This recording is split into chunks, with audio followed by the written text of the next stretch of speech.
welcome to Citizens Climate University. Tonight, we have a topic that I think is near and dear to all of us as the holidays are approaching, and that is effective communications around the holidays, a brain-based mindfulness approach. So I'd love, before anything else, to have a chance to introduce our speaker and presenter tonight. It's none other than our very own Chris Hoffman. Chris has worked as a counselor and organization development consultant in a variety of settings, including 23 years with a Fortune 500 energy utility company. He's a noted eco-psychologist and writer and the author of 4 books and several professional articles. If you'd like to find out more, his website is listed on the bottom of these slides. And Chris is also the CCL liaison to Colorado's senior senator, Michael Bennet. Thank you so much for being on the call tonight, Chris. Thank you, Brett. Well, thanks very much. What I'm going to be talking about tonight are 2 main learning goals, is first to learn the phases of the communication process and to learn key skills of effective listening. And this session tonight is based on an effective communications course that I developed based on 30 years of experience in the field. And what we'll cover tonight should be helpful in any conversation you have, but especially in conversations you may have over the holidays related to climate change and or carbon fee and dividend. And the skill set is primarily listening skills, which is foundational skill for more advanced communication work, especially motivational interviewing. So what I'm going to do is first talk about the overview of the communication process. We'll have a little warm activity and then dig into the active listening skills and then have a chance to practice in the listening skills in a breakout, and then we'll have some time for discussion. So let's go ahead and take a look at the next slide, which is the major steps of the communication process. Now, in real life, communication is not this linear, but this is a way to think about what goes on. And I will go through these one at a time. The steps are prepare, listen, consider, talk, check, adjust, and continue. And the main thing we'll be focusing on tonight is the listening skills. So let's just go through the whole skill set briefly. First off, prepare. And the questions we ask ourselves here are, what do I really want? And sometimes there's a temptation to want to look good or make the other person look bad, or to, quote, win, or to sometimes to vent our anger. We try not to do that in CCL, but that's a common temptation to get sidetracked from what we really want is some kind of effective communication to get something productive done. So that's the first thing. And then the other part of preparing is to establish safety. And we'll talk about this a little bit more when we get to the check and adjust phase. But what the basic rule is that if you, or more especially the other person, is not feeling safe in a communication, nothing productive will happen. And there'll be a lot of talking going on, but there won't be any real communication. And so there's some tips I'll talk about when we get to steps 5 and 6 about establishing safety. But one of the first things is to make sure that you are in a safe space, a space where you're not out in a hallway or a group of other people, or there's not a press for time, and people feel like, as much as possible, that you and they can speak openly. So that's the first step. And then the second is the skill set of listening, and there are major skills here. And when we go through them in the listening skills We'll go through them one at a time, but the skills are encouraging and pacing, questioning, restating, reflecting, summarizing, hypothesis testing, and receptive silence. And that's a whole body of skills related to listening. And we'll go through those in a bit. Then when you listen, or as you listen, the things you want to consider are, what are my filters and lenses? We all have our own filters and lenses based on our personal experience and what we've learned, what our life experiences is. And one of the things that can be a filter is we're in our minds trying to plan what we're going to say next rather than really listening. And as human beings, we try to make sense of the world by making up consistent stories about what we perceive. And our stories are not always representative of the truth. So here's a little example. This guy was driving in a mountain highway. It's summer, maybe California, summer, in a convertible, driving a windy road, and his top's down, and he comes around a curve, and there's this woman in another car coming the other direction. Her top's down too, and she yells at him, "Pig!" and keeps driving. And he thought, he's really angry. He thinks, what right does she have calling me a pig? And she gets all angry about this, and then goes around the curve and sees there's a huge pig in the road.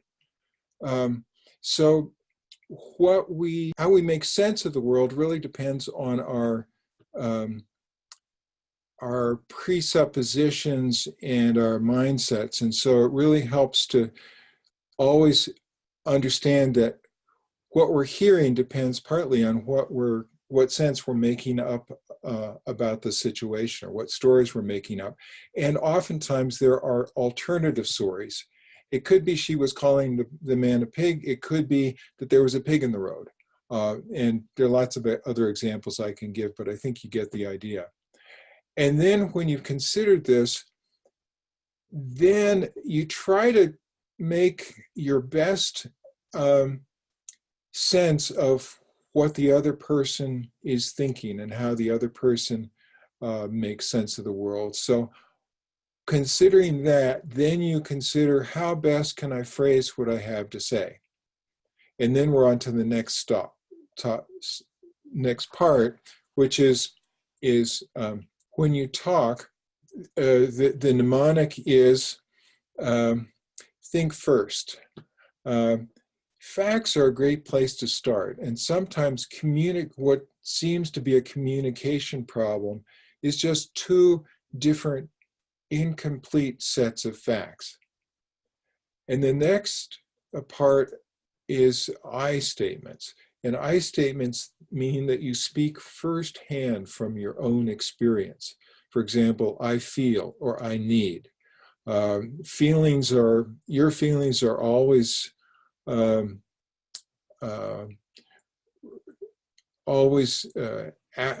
adequate for the conversation, because feelings are feelings. So we all have them. And so it's appropriate to bring them in. As long as you own the feeling and not say, you're bad, but you say, I'm angry, something like that. Then you make a request, and the request form allows the other person to the respect for the other person to decide whether to grant the request or not grant the request. And then you seek the other's view. You say, that's how I see the situation, but I may have missed something. How do you see it? And then you seek alignment. And again, there's a lot we could talk about here. When you seek alignment, you seek things like finding mutual purpose, because that helps generate alignment. You differentiate between interests and positions, and you recap areas of agreement and things like that. And then you thank them. So that's the things to remember when you're talking. Then you check. That's the next step. And here's where you pay attention to whether the other person or you are being reactive or receptive. And the signs of reactivity are, in you or the other person, signs of fight, flight, or freeze. So some examples of flight. It can take the form of masking, avoiding, or withdrawing.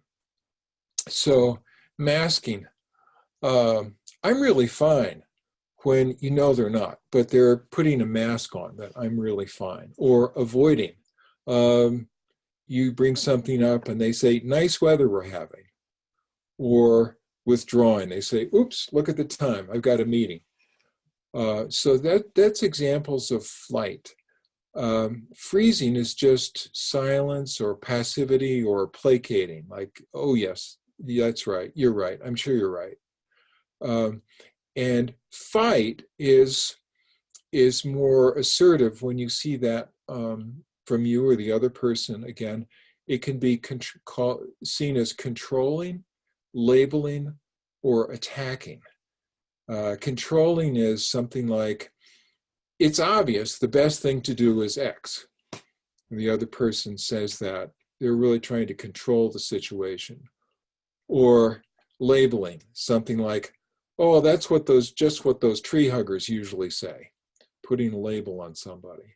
Or attacking, that's usually the strongest. Just try it and just see what happens. So the key here is, if you sense reactivity in you or the other person, it doesn't make any sense to keep talking about content, because nothing productive is going to happen. You or the other person are not feeling safe. So there are things to do to reestablish safety before you get back into the content. And that's where you adjust. So if either or both of us are reactive, then you adjust. And there's a whole skill set here too. If for adjusting, you can clarify your meaning or intent by using clear parameters, such as, if they're reacting as though they heard X, you can say, I did not mean X, I did mean Y, and that can often diffuse the situation. Or reaffirm mutual purpose. We're both here to solve this problem. And sometimes, all of us are human. We sometimes say things that we wish we hadn't. And in that case, an apology is in order, because it's honoring of the other person again, and also it helps to reestablish safety and get things back on track. And then the next step is just continue. In real life, naturally, communication is not this linear, but it gives you some sense of the main phases and general sequence to keep in mind. So let's now just do a little warm-up breakout activity. And the instructions here are to think of a time when a listener thoroughly understood you and accepted you for who you are. Take turns sharing with your partner how you felt when being listened to so well. So think of a time when somebody listened to you really well and you were seen, heard, felt, and respected for who you truly were. Welcome back, everyone. We're just getting the last breakout room to resume joining us, and I'll hand it over to Chris to help facilitate a little processing. So here's an illustration of what a good listener does. Good listeners try to understand how you see yourself and how you see the world. So in this right bubble, these are all things that are happening inside you. You have thoughts, you have intuitions, you have emotions, you have perceptions, and you have your ongoing self-narrative about who I am, what I believe, experiences, and expectations. And a good listener is trying to, by listening well, they're trying to create a mental map of all of this so that they can really get you. Does this make sense? Trying to make a mental map of you, of what's going on inside you.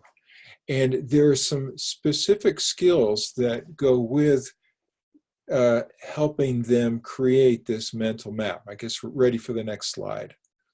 The skills are encouraging pacing, questioning, restating, reflecting, summarizing, hypothesis testing, and receptive silence. So let's go through those. The first one, encouraging and pacing. So this is, well, I just did that. I see, We do this a lot when we're, particularly when we're on the phone, because there's no body language to observe. Sometimes it's through the body language. Kind of, you mentioned smiling. That's a pacing skill. You try to, you show that you're listening. And it just saying just doesn't mean you necessarily agree or disagree with the person. It just means that you're present with them. You use non-committal words and a positive tone of voice, and it's often used on the telephone. So the next one, Brett. Okay. So the next one is questioning. And what we want to aim for is open-ended questions. What, why, when, where, and how. A closed-ended question aims at only a yes or no answer, and it tends to constrict the discussion rather than opening it up. So we want open-ended questions. It gets information. And one of the things we found, interestingly, through research is 3 questions in a row, even if they're open-ended questions, people get irritated. So you want to mix it up and use some of these other active listening skills. But if you're doing questioning, open-ended questioning is definitely, for most cases, the way to go. And it's important to remember that sentences like these are not true questions. Isn't it true that, or wouldn't you agree that? These are kind of gotchas. There are statements with a hook on the end, or loaded questions, loaded like a gun. So we want to stay away from these. If there's something you want to say that you think is true, you can state it as, this is what I think. But using the isn't it true that is kind of a gotcha. And again, it makes people feel resentful. Okay. The next is restating, and this is what you use when you are talking about facts. And again, you're trying to let the speaker you're listening to know that you get their thoughts and their perceptions. And so you can use these openers, like, in other words, your idea is, or if I understand you, you're saying. And then you restate the content of what the other person says using your own words. And again, your focus here is to test the clarity of your understanding. You're not agreeing or disagreeing. You're just saying, this is how I understand what you're saying. And there's a story, I think David Brooks of the New York Times, I don't know if anybody reads his columns, but he recently reported on a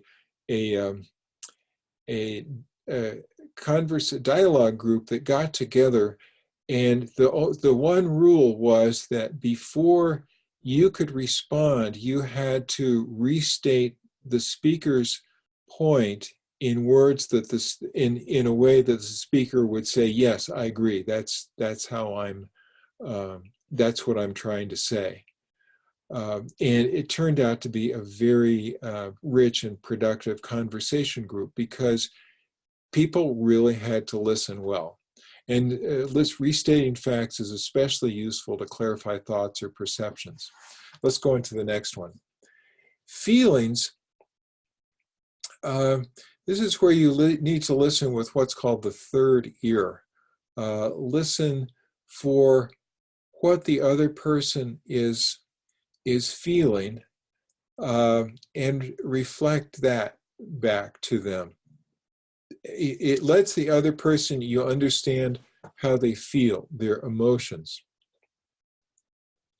And feelings are not right or wrong, they just are. And this lets you put yourself in the other person's shoes. And the key thing here, sometimes when people are learning this, they're concerned that if they reflect the feeling, they will imply that they are agreeing with the feeling, agreeing with the other person's anger or disgust or sadness or whatever. You may or you may not. The focus here is to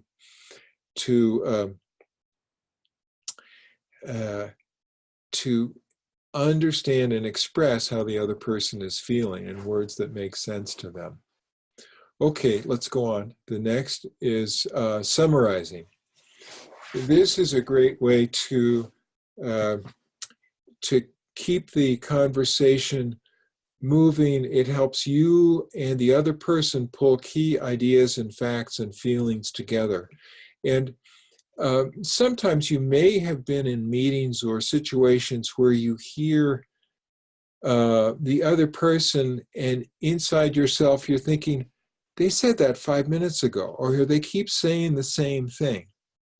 If you're noticing that in yourself, it's a clear indication that the other person has not felt heard.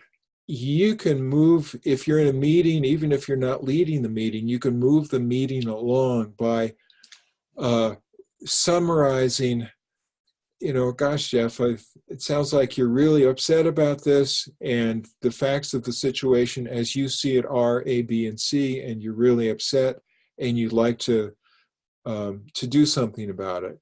And Jeff kind of breathes a sigh of relief and says, yes. And then Jeff can let it go. So that's something that you as a meeting participant can be very effective in helping move a meeting along, even if you're not leading the meeting officially. So summarizing as well as the reflecting and restating are very useful. And then hypothesis testing. This is where you as the listener are trying to make sense of the other person in your mind. And a good way to check out how valid your mental model is, how well you are doing at making sense of the other person, is to test a hypothesis. It's your best guess about what's going on. It's like a summary, but it's stated really tentatively because you're not saying what you've heard the other person, you're not summarizing things you're sure about. You're saying, this is my best guess about what's going on. For example, since no one returned your call, I'm wondering if you thought we weren't interested in your input, and if you're angry about that. There's some facts in here, and there's a hypothesis about their thinking and their feeling. And this does a couple of things. It helps create safety because it says that it shows that you are okay with putting sensitive issues on the table for discussion. And it also, if somebody says, well, that's mostly right, but I'm not really angry about it. I'm just kind of not strongly angry, but I'm just frustrated and I wish we could do things differently in the future or something like that. And then you're ready to move on and do something productive. So hypothesis testing can be really good. Then the next is, and be clear that the hypotheses are tentative.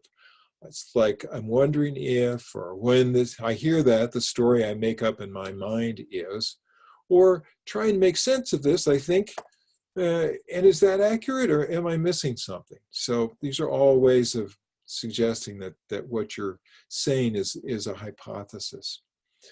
Okay, and then finally, receptive silence. And introverts in particular, if your speaker is an introvert, they really can appreciate this because as you know, introverts need to go inside to collect their thoughts and do their thinking inside themselves. Extroverts do their thinking outside where everybody can see it.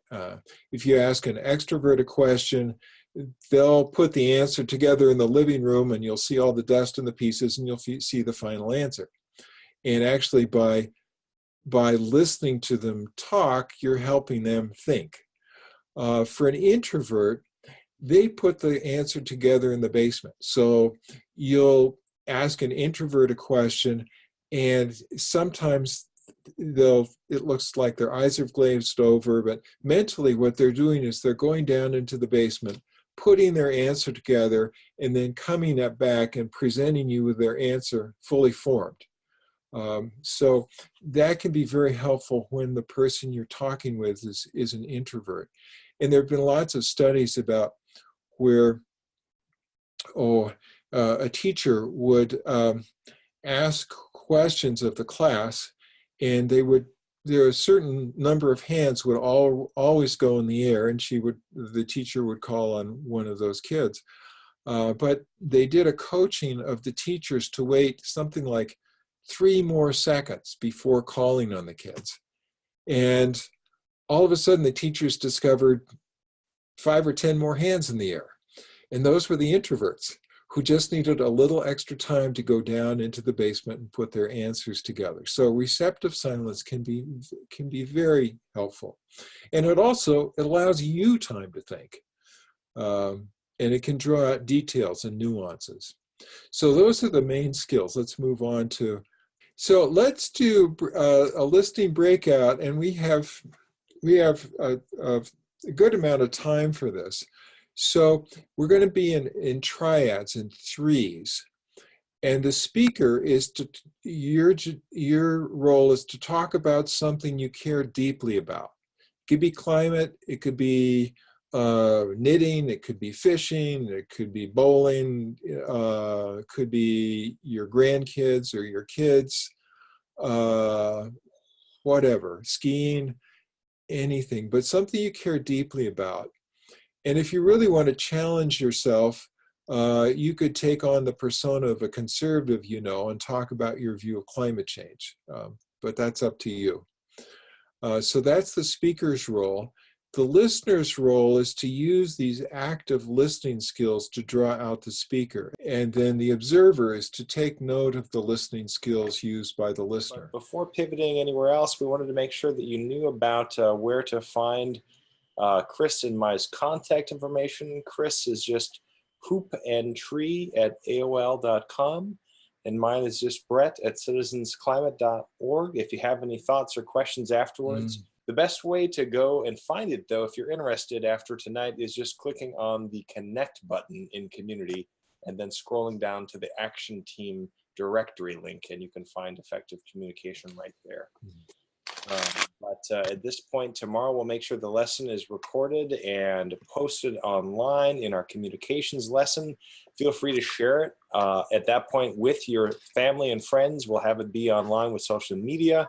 If folks have other thoughts about the Learning Center content, anything else you'd like to see on a webinar, please let me know.